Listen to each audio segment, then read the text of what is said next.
Bakas pa ang dugo sa kalsadang ito sa Malolos, Bulacan kung saan kinuyog ng mga residente si Joel Santos. Nadala sa ospital sa Santos pero namatay. Nagawa ito ng mga residente matapos walang habas na managa si Santos gamit ang pantabas ng damo at kutsilyo.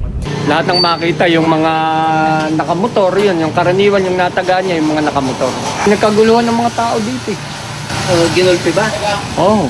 Siyempre, hindi ho kasi tumitigil talaga siya ng pananaga.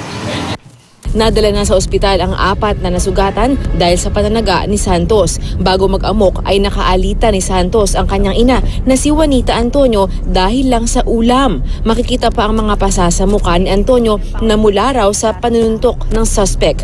Muntik na rin daw siyang masaksak ng kanyang anak. Nakapagtago lang siya sa ilalim ng kama. Dati na raw nakulong ang kanyang anak dahil sa mga kasong may kinalaman sa droga at pananaksak. Ala naman ako magagawa sa bata, nagre-rebel, nung pa yan. Para bang kumbaga sa kone, para bang nagsisipin ng anak. Rida Reyes, GMA News.